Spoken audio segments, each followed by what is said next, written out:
came back. I posted that on Tuesday after I sent you guys that picture. Welcome, everyone. Welcome to the Spiritual View. We're so grateful that you have joined us. It is Lionsgate at the end of the day. Let's say hello from all of our crew. Crews, say hello. Hello, everyone. Hi, everybody. Hey, guys. That's great. And thank you for joining us. Hey, we're just so thrilled and honored that you've joined us. And we posted a lot of content today. So we're going just to spend the next 30 minutes to an hour just kind of processing what everyone has experienced today, either as an individual or as a collective. What have we felt today? And so really just saying hello to everyone that's joined us live. And if you're watching us later on, would love, comments. So like, subscribe, and share if you're new to the channel. We're just so grateful for everyone.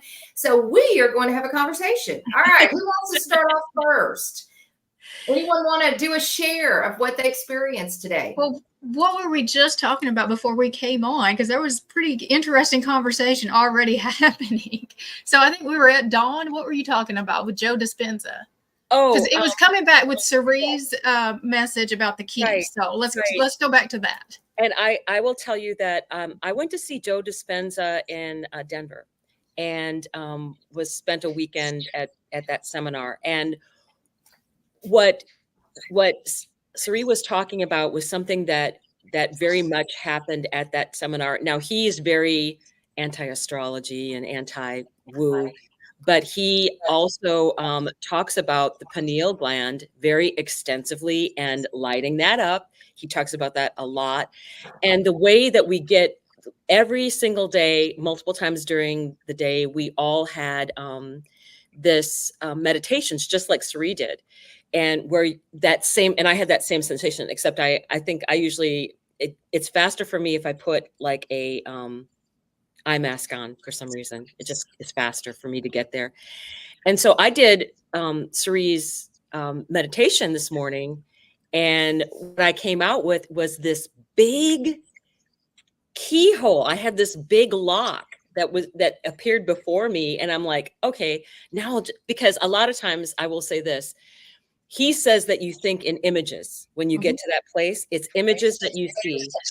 So that is one of the things that that will happen when you're there. It's just like you don't get words. You kind of get like the images in, and then the whole process you kind of know. You just kind of know stuff.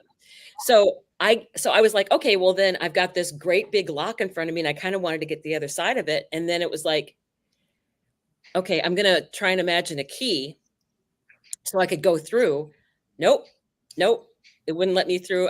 It's like, no, you're going to need help. So that's what I was kind of told, is like, oh no, to get through this, you have to have help in order to get to the other side of this and get in there and find out what you want to find out. So I thought that was really fascinating with that. Just the meditation this morning. It was a lot of fun, but Joe Dispenza says the same thing that anybody else that's talking about making those miraculous things happen. Same way that you set intentions. Swear. Yeah. Well, it's interesting. It's just semantics, right? Like it's the same thing. Yeah, I had two keys, and when I did the meditation, and I was like, and they were those old fashioned keys, but I didn't have anything to unlock. So I was like, well, I'm not exactly sure what I need to do with this, but maybe you should have shouted. I could have shown up. Yeah, really.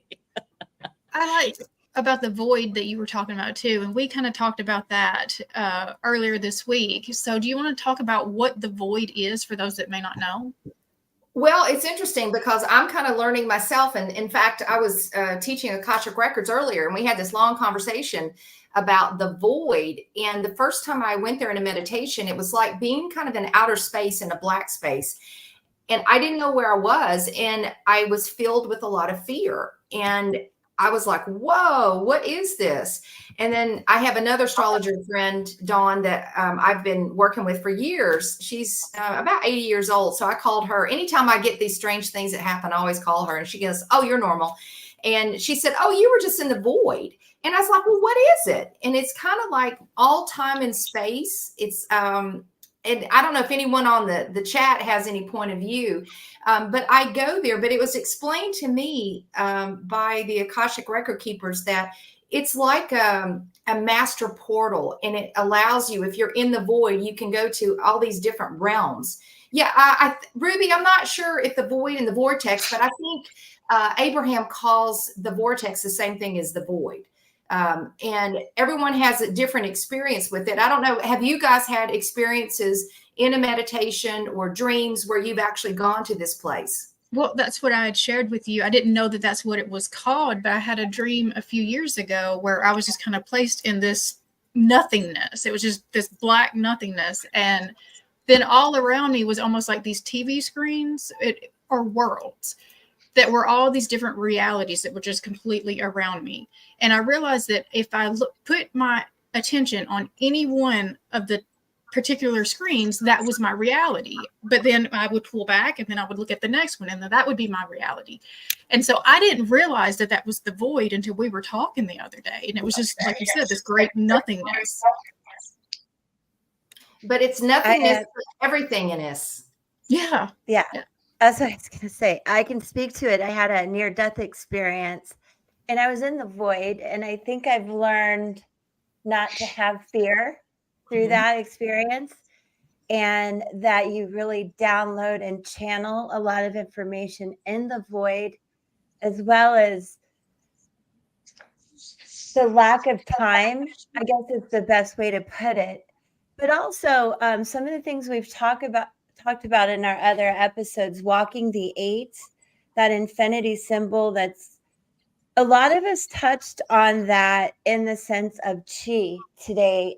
I saw an interconnectedness with us in the messages. And that all goes back to the symbology, this ancient physical, spiritual, chemical makeup that's within us, that's within everything. And it has a lot to do with the Merkaba, the infinity symbol, but there is a point of getting to the void, protecting yourself and that energy. And then that connection to me is the portal more than anything. Yeah. If I could speak to that. And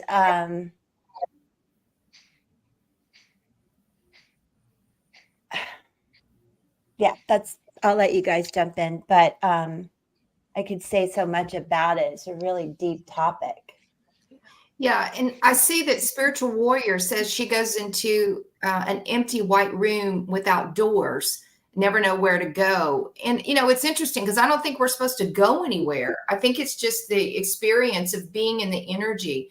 And I think, Ruby, you said you go to the void as well. Many of you are starting to say, oh, yeah. And so people may experience it differently, but what they shared with me was that it serves kind of like as a master portal, if you will, that you can go to various realms and timelines. And so not to fear it, but to embrace the fact that it is a portal.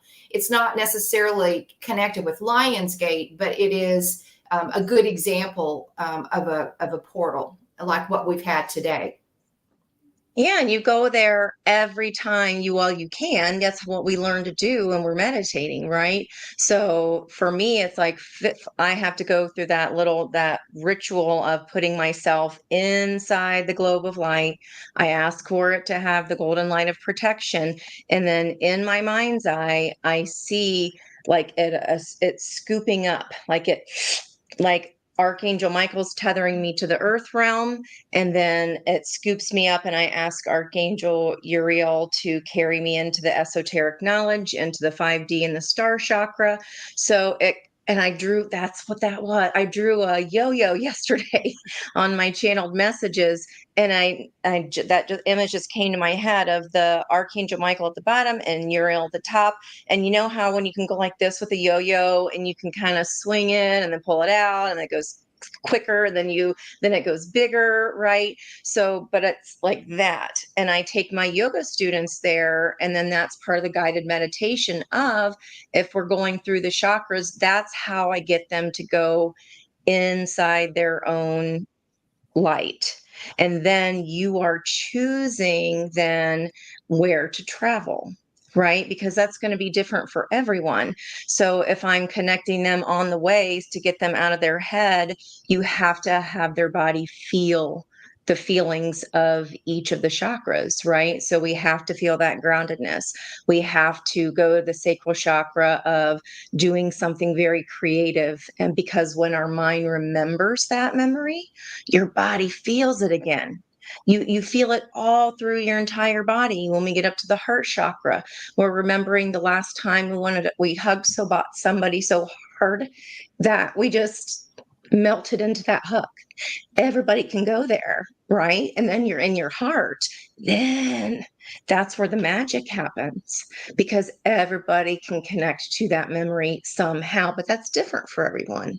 So the void isn't nothingness. I love how you said that, Sri. It's everythingness, because it's all of your experiences. Right. And you're kind of going through your little Rolodex. That first one that you go to, my ears are burning hot right now. That's a new one.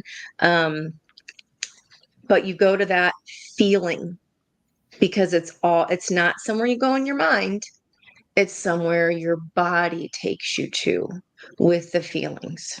And that's how you get up into the realm, and that's how you connect to your ancestors. And the only thing I have to say on that part of, just make sure you're asking for that protection. You're asking to make sure, ancestors and light beings of the healing light that love me unconditionally. Yep. That is so important. But then you can't just like come back down. You have to come back down in those stages again.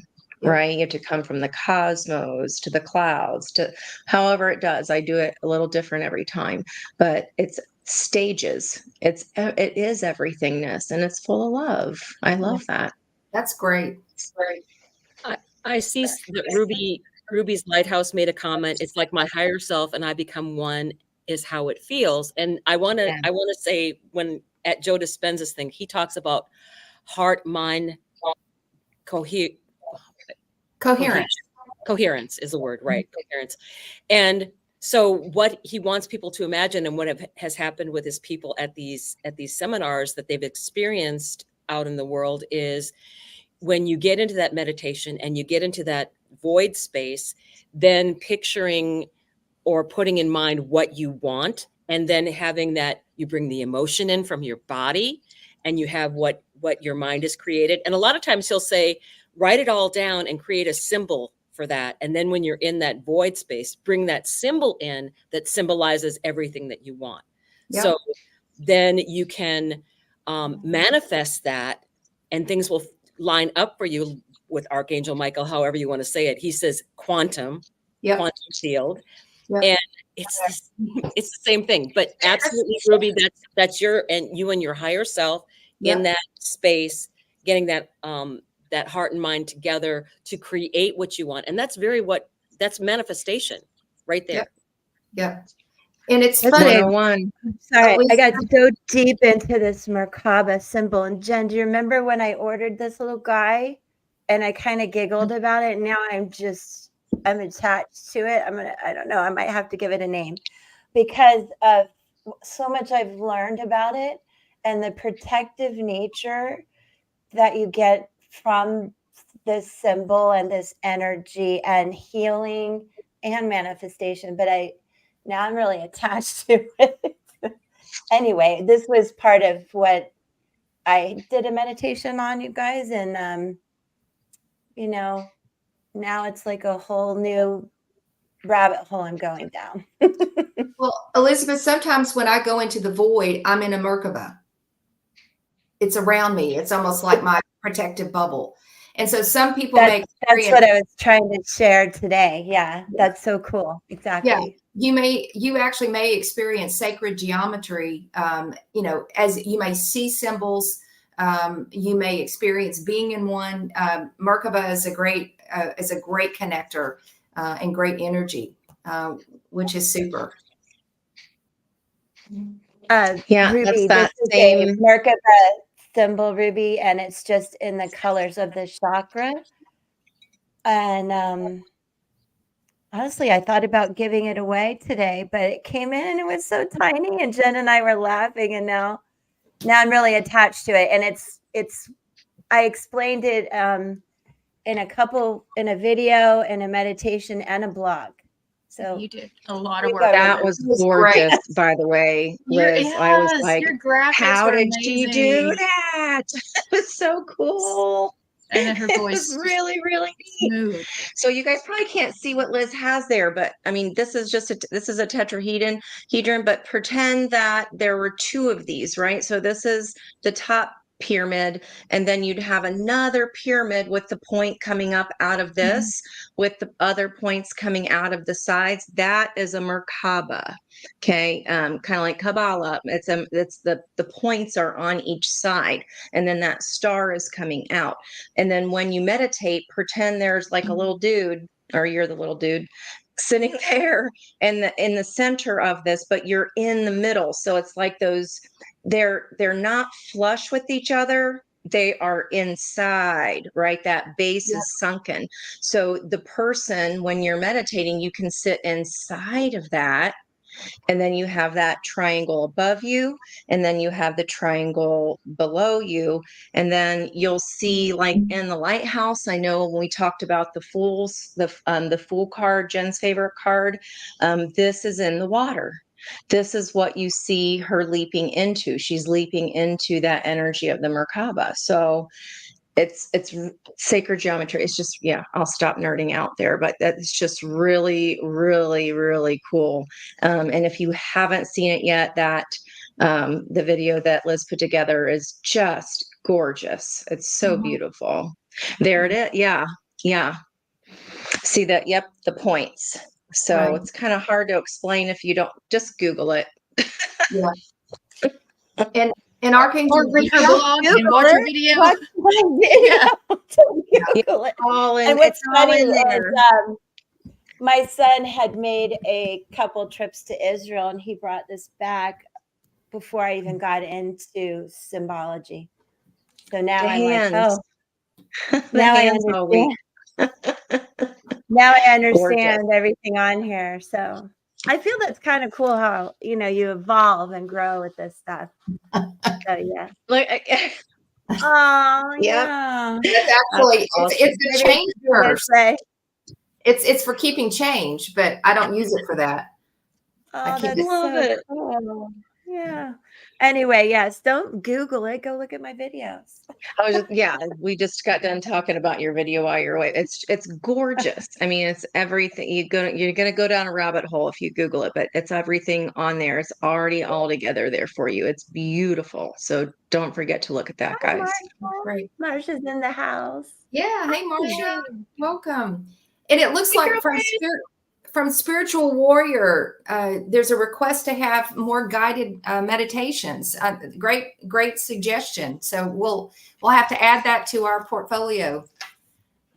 Thank you. Yeah.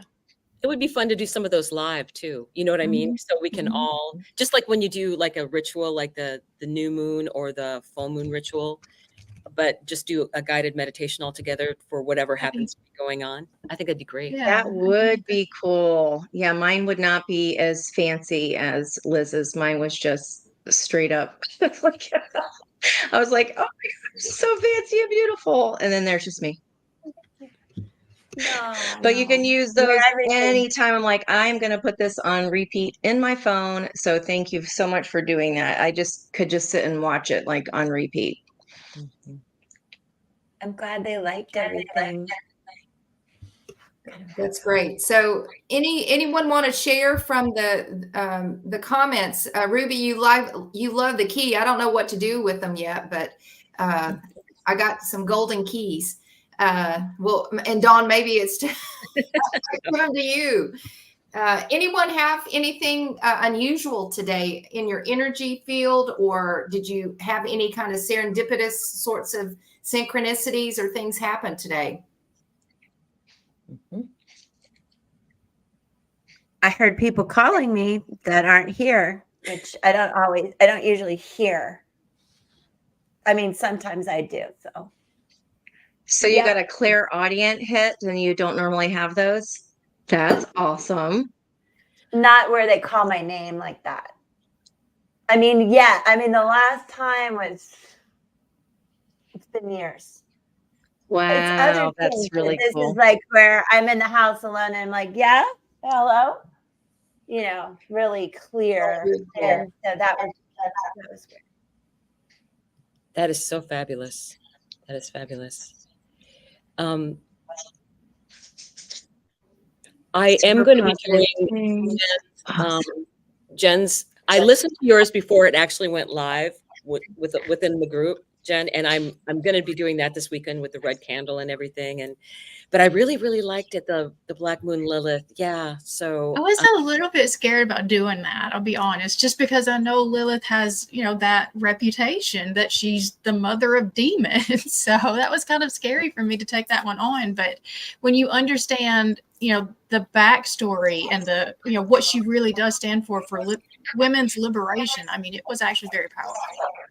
So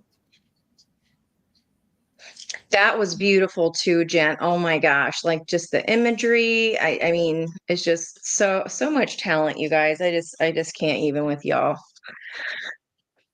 It's so pretty. well, I was doing the choga. I don't know if anybody else tried it, but I was in my chair with you and I had my arms up and flapping and everything. You were so graceful. I was not. We sit there all day and we're like, oh, I can't even go to the bed. Like, I remember those days, like 60, 70 hours a week at school. Like, you do not move. Yeah, the fact that you were talking about sitting in the chair, I'm in my chair all day long. I really am. And so having anything to help with that, yeah. Yeah. Very and then helpful. the neck our posture starts to roll forward, and then those tendons and muscles start to overlap. They start merging where they ain't supposed to be. And then we get those huge knots, and then we get tension headaches. It all starts from one position and then works its way up and then just wreaks havoc the whole entire Something way. else that you So, had said, yay. because you were talking about if you aren't breathing deep enough, like that you can feel where you're breathing. And see, I didn't even realize that I didn't ever take deep breaths until I Yeah. started working on the breathing techniques that you were talking about in that video. So I mean, that I was can't good even tell information you too. that it's 25 years later. That's the one thing, Jen, that has not ever changed, is that people never realized they were breathing incorrectly. I'm like, well, you were born the only way they can get the concept is if they've had children or fur children, because when you watch a baby sleep, their little bellies rise up and their little bellies fall and they don't open their mouths. We're born knowing how to breathe correctly, but then we breathe through here. So then if you're holding on to the diaphragm and the chest and you feel that rise and fall, that is a sign of stress. That's like an immediate little stress check that we can all do, is just for 5 seconds, close your eyes and go, where's my breath in my body? Yeah. And if your heart or your chest is rising and falling, you're stressed. You're already under duress. So if whatever works for you, some people, my best friend cannot visualize. She's like, how long, 35 years best friend. She's like, she can't picture colors. She can't picture, any images or anything like that. And I'm like, okay, well then just feel. She can hear and she can feel. So just listen to the length of your breath. Know you can count. She's more a math person too. She like, listen, how long are you inhaling? How long are you exhaling? So tune into what you can do, because you can, if you're under a 4 count inhale or 4 or under, that's stress. When you go to sleep at night, if you can get to a 12, which seems impossible for a lot of people. But if you can be in a place where, runners have to learn how to breathe from their diaphragm to increase your endurance. If you're breathing in your chest, you ain't going to last long in that race. So you have to learn how to inflate and deflate. So whatever works for people, let us know in the comments and I'll focus on that more if, because I had to go, I had to really think about that one. How can I help her? Do you think this kind of is wild. connected? I can't blow up balloons very well. Do you think that's connected to that? And do you think that even working on blowing up balloons would possibly help to start learning how to breathe I would still correctly? your belly first. because, like even just ask, if you have, you're not old enough to have grandbabies yet, but just anybody that's sleeping, or just watch if they're, not a mouth breather, which again is stress. That's also stress if we're breathing in and out of our mouth. Picture your lungs like the branches of the tree, right? They go like this. And when you are mouth breathing or when you are chest breathing, you are only going out to the middle knuckle and back in. And then when you are yoga breathing or diaphragm breathing, you're going all the way out to the very tips of those oxygen stores and then all the way back in. And you are recycling, right? So it's an oxygen exchange. So think about if you're only going halfway, it's like if you cleaned, when you go cleaning, if you kind of only reach under the couch halfway when you're vacuuming, there's all that stuff back there, that space that you're not accessing and getting to. So the best time to do it is when you're laying flat, because then you can kind of put your hand on your belly and feel it rise and fall. But then if you can just go, okay, today I can inflate my belly for 4 seconds or 4 counts. The next night, try to do 5. And then you'll know, then that's a great stress relief too, because even our parents, said, count to 10, just take a breath, count to 10. And there was wisdom in that.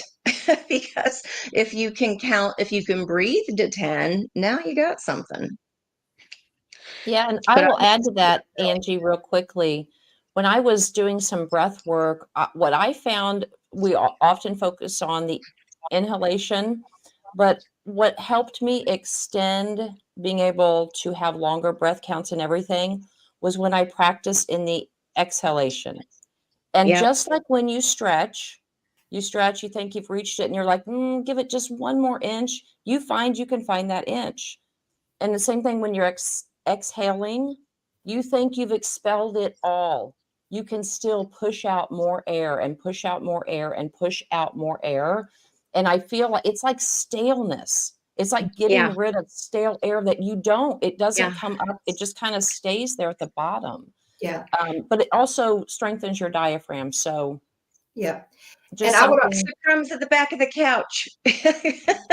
and I'm notorious, before I go to the dentist or the doctor, I can't breathe. And my blood pressure would just be off the charts, and they go, this isn't like you. What's going on? And I don't know if anyone has anxiety when they go to the dentist to hear the drill or whatever.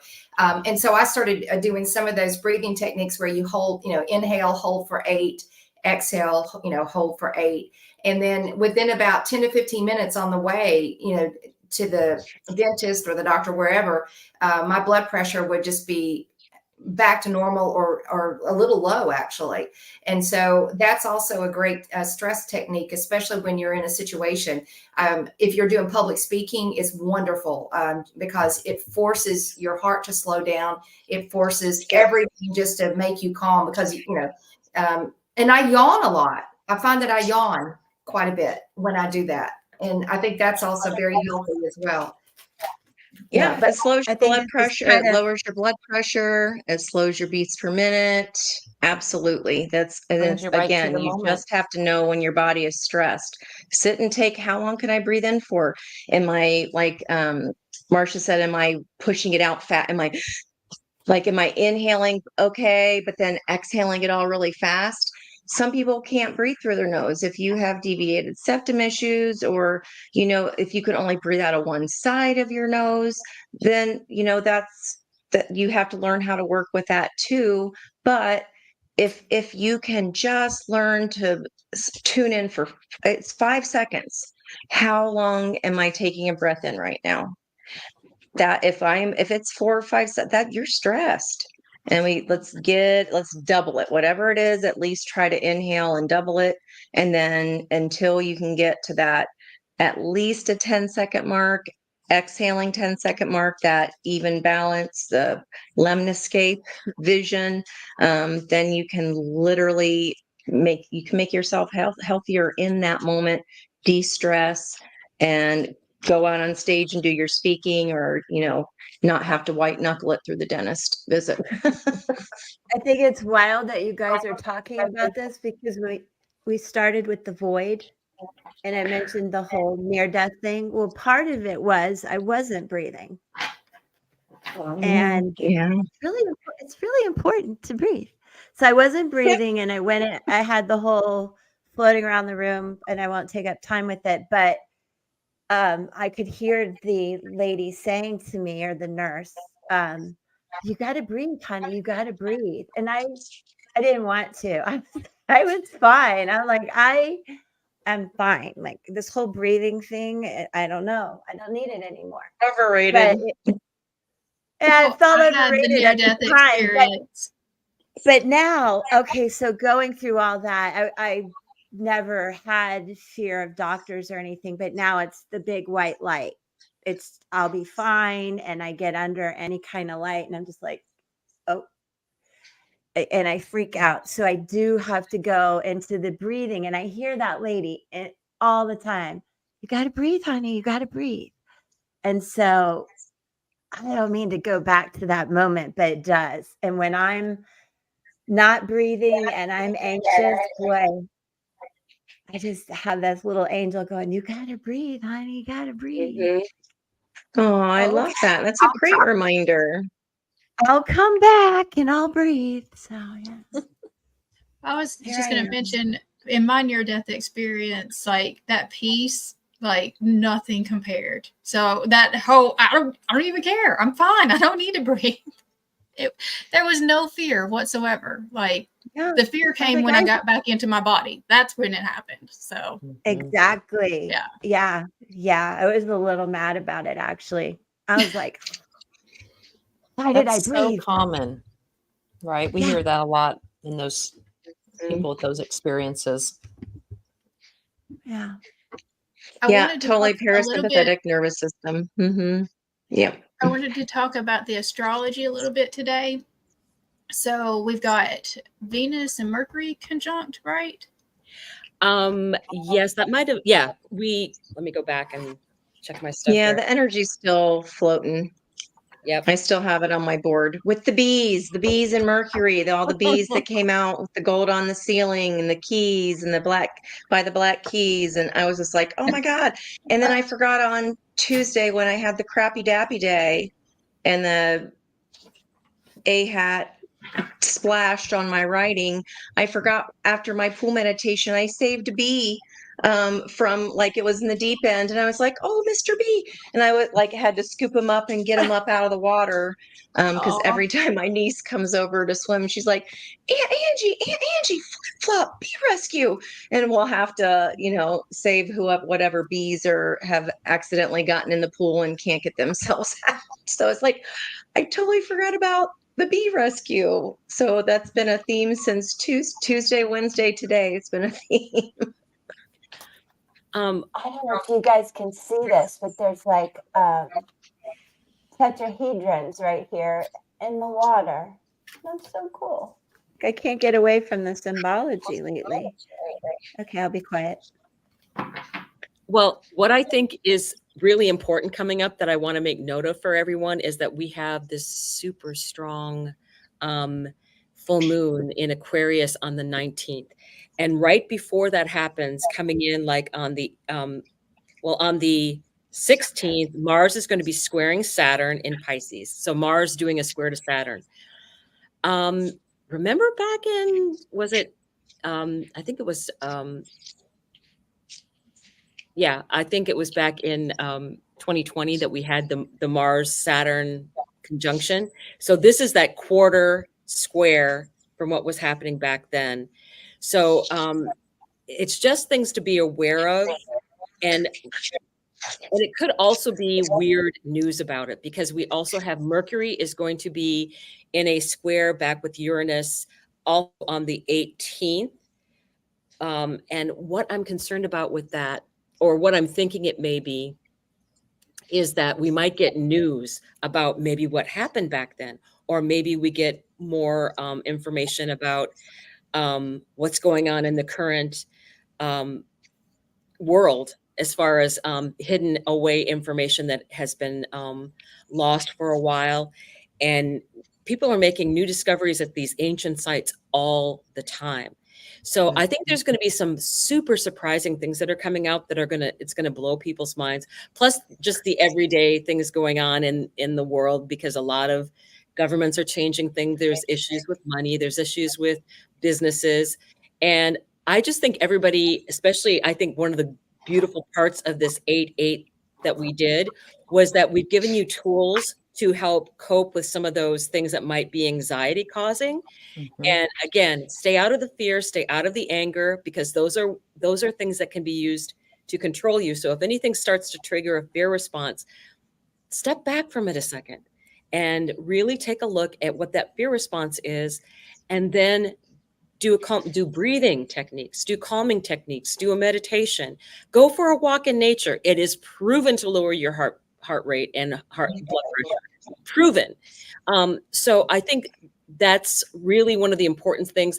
We are going to have when it was going over and it was in its shadow, Mercury crossed over Uranus, and that's when we had all the weird energy of the IT global outage went on, and it's going to be going retrograde back over that spot. So whether that's a repeat of that, or whether there's another problem with the internet, or whether we find out, because Mercury is about sometimes reviewing and finding out what the cause was really, that might be coming out, because sometimes what the initial excuse is really isn't the excuse. They just have to put something out there. So there might be things like that that come out that we find out about. But I think at this point in time, over the next couple years, I don't believe anything I see as far as TV news, or I know that sounds weird, but it's like, it's not important to what my daily life is. That's what I want to say. It's not like I don't believe everything. It's just that I feel like my daily position is about being calm and helping other people be that space, because we get a better timeline by not going to fear and anger. We do get a better timeline, and it's proven. It's proven. So anybody else want to add anything to that? Oh, I totally agree with you. Yeah. Just don't look like you can still get, I love when you said you can get everything you need to know in less than 15 minutes. So maybe set a timer, guys. Like go, okay, what do I most want to know about today? Find that information, double check, like look at the resource, use, I'm going back to 7th grade English, use your cards, it's a acronym, I'll spare you, but it's a way of checking the resources, right? And then go, okay, I'm done. That I found what I need to know. Come back into your own energy, focus on what you can't do anything about that. You cannot do anything about that. The only thing that does affect that is your own energy. So are you going to contribute to the collective fear? Or are you going to be a beacon for yourself that then emulates how others can also not be fearful? And I feel like that's, what we're all doing as a team really is helping people focus on their own energy and what they can control and how they can move forward, because we can't control to an extent what's going on the outside, but what can affect the outside is us and just energy. I love that. Yeah, I would just add that, Dawn, I love that even in the way you present what is otherwise some really shitty astrology coming up in the next couple years, you're not playing into the fear, which is exactly what we should be doing, right? I mean, transits that really flipped the world upside down are going to be pinging again. Yeah. So... And it will be pretty, we have all of the major planets. Pretty intense. The further out planets are going to be changing signs. And they're changing signs within the space of a year and a half. So that is, and backing up and going back and forth. So that is actually very, very big energy. But when you look at what's going on astrologically, we are kind of shifting into a new era. Yeah. Basically started back in, the Mayan calendar, basically 2012, right? And And then we kind of had a period of setting up a new time frame, and then we're going to be starting, I think, a new energetically a new thing happening where we're not going to be relying on higher up, top down governance and governance, better word. And so that's one of the things. So when you see some of these things that are breaking down, you're like, oh no, the banking system and blah, blah, blah, blah. Well, you know what? We managed to do just fine millions and millions and millions of years before money came in. We were doing just fine. So you have to think about what is your importance. One of the things that's coming up that I really do like about this full moon is that Vesta is conjunct the sun that day. And to me, that is what you need to find out. And that's, that's in Leo. So it's like, what is really important? What is truly important to you? And that's what you should focus on. It's not about the size of your house. It's not about designer clothes. It's about the people that you love, your relationships, because human beings are social creatures. And even with our fur babies, right? So those are the things that we should be focusing on. Those are the things that are important. So if you have food to eat that you can share with your neighbors, that's a good day. Mm-hmm. And I don't think it's going to get that dire, but I think that we're not going to have the availability of everything all at once like we've been used to. We're not going to have, I think that there's going to be problems with shipping. I think there's, all of those things. So getting local, doing things locally is going to be more important to have that connections. And a lot of people have chickens and people can like swap for eggs or whatever. And I live in a community that has a lot of people, there's like beef farmers that sell their own beef, right? And people that know how to do processing of those things. So really investing in your local community and getting to know people at the farmers market, all of those things are very, very helpful, because I think we're not going to have, I think there's going to be issues with shipping. There's a lot of astrologers that can see things as they, that see things that can't really say exactly what the problem is, but there's going to be issues with commerce, basically, is what they're trying to say. But I really feel no one's going to have a lack of food. They're just going to have a lack of choice of food, maybe. Does that make sense? Yep. Well, we should be all more local anyway. We should be all, that gone are the days of just being able to walk to the corner store like when I was little, but I think they're coming back. Like when you have places like in California that it takes an hour to get someplace, it take us here to get 10 minutes to, we're going to rely on those mom and pop stores popping up on the corners and places that we can walk to and ride our bikes to. And I look forward to that because, I feel like it's just gross with the number of choices. We don't need that. We don't need all of that. We don't need it. If you saw me go like this. I'd like to speak to that real quick.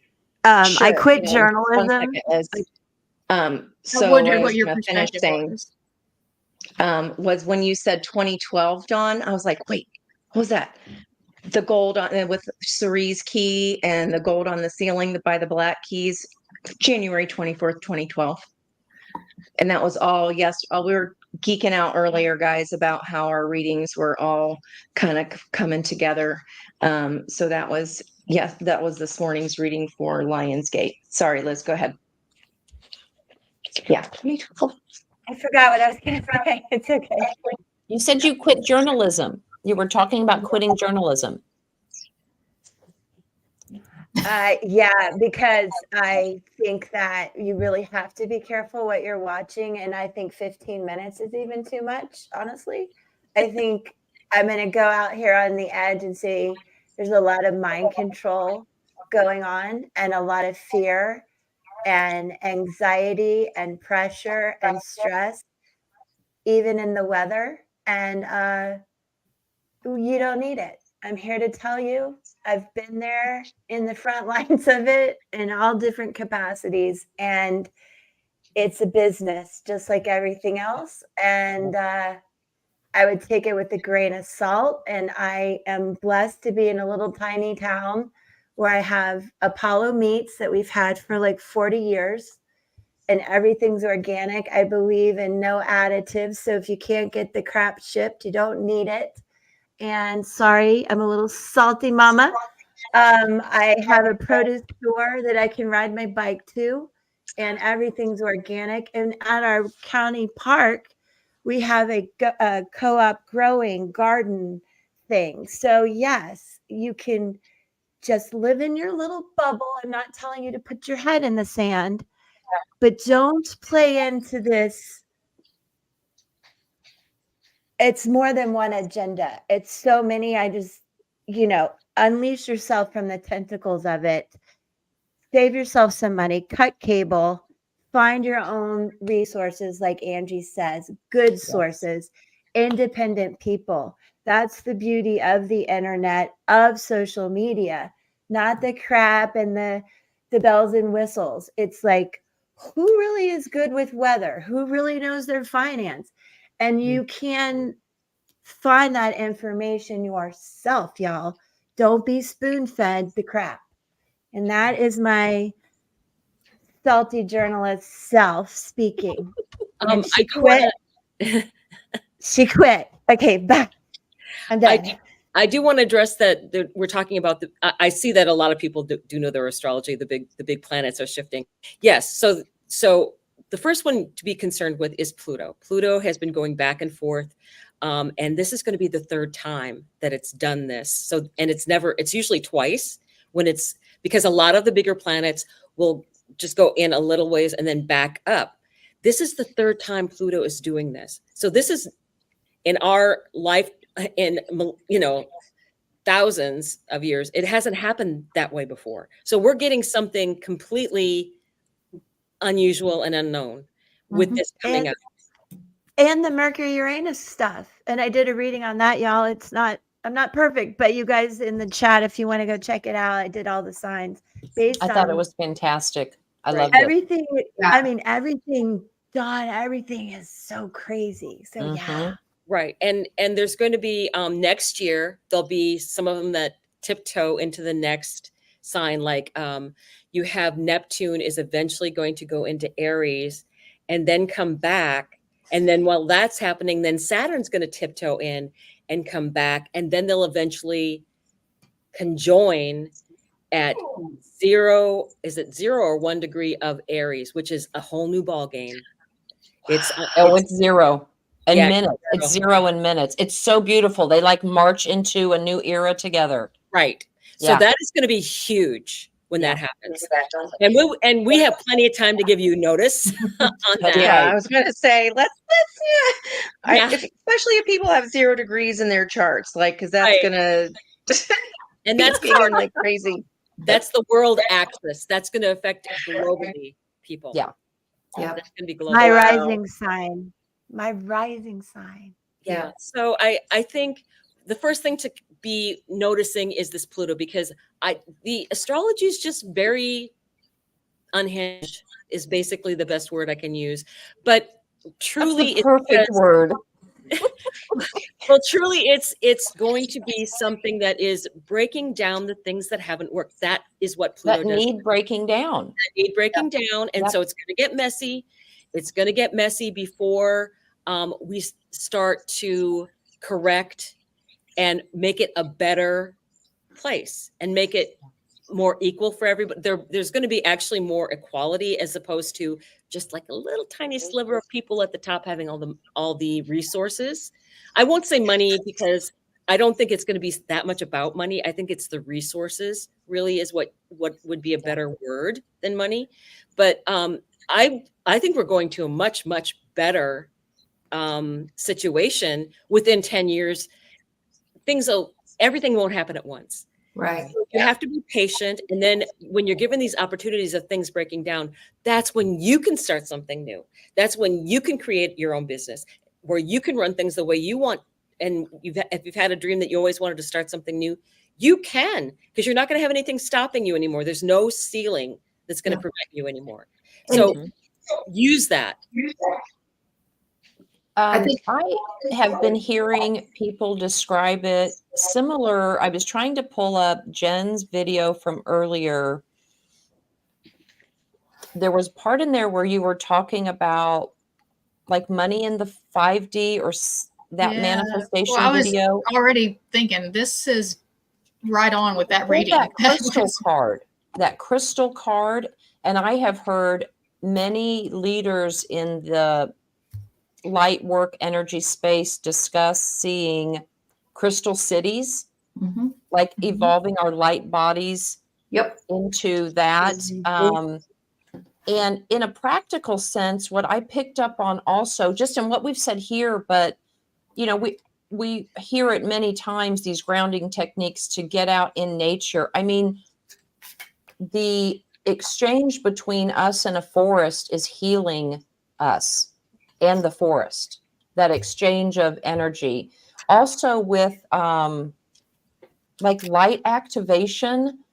So as interesting as it is, like we used to put clothes out on the line. I really feel like this had a lot more to do than just free drying, right? You know, a dryer that never breaks down, so to speak, but the light that was infused into the sheets and the natural disinfecting, all of that. So if you didn't get a chance to catch Jen's, and all of them, I mean, you guys said it and I came in late, but I mean, I'm like all of you, just blown away. But I've heard that spoken to several times. I think Dawn's picking up on it too, that crystal, that light, that air, this age of air we're moving into. It's free energy, right? It's free. I mean, how are the pyramids powered? How do you think they were powered? Freaking crystals.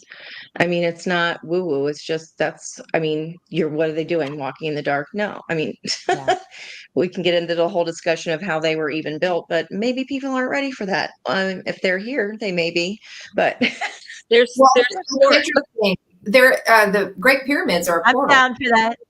Yeah. I'm all down. I'm so down that rabbit hole, Angie. Oh, let's stop. What'd you say, Siri? No, I was saying I'm from Atlantis, you know. I'm really sure of it. I really am. Lemuria. Angie's like, okay, she's crazy. No, I just was waiting what Siri said. No, I was saying they said in the video this morning that the Great Pyramids, and there are many structures from ancient civilizations, the Mayans, the Egyptians, you know, coming from Atlantis. There are many physical structures that act as portals if you're actually inside of them. And so some of you in the chat may have experienced some of that, but they're on Earth in different places, some underground, some above ground, some we know, some we don't know. And they kept it very simple, you know, for the conversation today. But yeah, there's lots of ancient structures that, you know, act from an energetic perspective as portals. Yeah. The pyramids also came out in the Lionsgate reading today too. So I know it's kind of weird. So cool. Yeah. Well, cool. I think too, if you start and think about how even ancient, some Indian prophecies talked about how we would be talking to rocks, which is the quartz in our phones, right? You know, we're actually talking to a rock, talking to, you know, that's true. And they said that there would be a web across the world, which there is. There's the World Wide Web. That's what they called it. So when you think about this stuff has been coming for a while, people. It's and using crystals and using the energies to benefit yourself. I really do have a sense of, you know, it's just like, oh, we're waiting for the better train to come by, right? It's like all of this stuff is going to be gotten rid of because it needs to be redone. So then what's going to happen is we all get to participate in the rebuilding process and have our say. Everybody does. So it'll break down a lot of societal old-fashioned rules, I would say. much more open society. People that are profiting from things that should be free are the ones that are going to be pissed off. Yeah. Water, power, like we should not be paying for electricity, period. That's a racket. You don't need gas to power cars. That's a racket. We could do 500 shows on those things. I'm fascinated. It is, and to me, it is not a rabbit hole. I find it all just super fascinating, Liz. So I will go down any of those anytime you like, because that's what I like to do. My TV is it's barely on, if maybe for 30 minutes a night. I'm like, why am I my mom literally gave me rabbit ears because I was like, I remember these from being little, but I'm just going to have to relearn how to use them. And don't you guys think too, I just said to my nail lady the other day, I'm like, money's not even going to be a thing. Like, we're going to be trading again. Like, people are going to it's a form of currency, right? Yeah. Oh, I have this, and how about you give me that? I'm going to trade babysitting for, not darning socks. I don't know why that just came to my mind. Maybe the hanging out laundry thing. Yeah. Nobody darns socks. Exactly but that just reading I did today. That is so funny. Yeah, I mean, right? That's what it was. But it's gonna be we're gonna be trading again, and not it's just not gonna we're going back, but it's in a good way, I think. Well, one of the points I was making in that was about the value that we put on money is actually what we get out of money, not the money itself. And so that's what we're kind of going to relearn, is putting the value back where it's actually supposed to be. Yeah. Service and people. Totally. Another message that keeps coming out that I got in my energy forecast this week, and then I heard MJ say it too, is we keep thinking we're waiting to get somewhere, but we're already there. We're like at the very beginning of it. We're thinking we're supposed to be way up here, but we're already there. And so I think that should bring some relief to a lot of people too. It's just to know, I mean, you've done the work. We're here. Yep. Yeah. And we're going to brings us all the way back to the void. We're already, there is it's feeling of emptiness, but it's because we're used to being told what to do, or we're used to like being in the wheel, right? But you don't, like, you're already, just be. Yeah. Just stand still. Yeah. Great. Well, and now we're just at about time for tonight. We were going to pop on with everyone tonight just to debrief kind of what your experience was. I think you have a birthday tomorrow, Kelvin. Hopefully you'll join us tomorrow live. Happy birthday. We're going to be together tomorrow live, and we hope to do some more card pools. So please, join us. It will be 5 p.m. Eastern Standard Time. And we're just so grateful that you've been with us today. We really just wanted to have a conversation, just do a shout out for everyone, find out, what resonated for you. I think we got a good suggestion about doing some more guided meditations, but we're really open to what makes sense for all of you and what resonates for you. So please give us your feedback. Because we're here to be of service. This is why we signed up to do this. And we are just so grateful for everyone in this community. And I think we're going to call it a wrap for tonight. And we will see you tomorrow. Please come back and join us. We'll do some more card pulls and we'll have some more fun. Yep. All right. Happy Lionsgate, everyone. Thank you so much. Bye-bye. Hey, Kelvin. Don't forget to roar. Okay.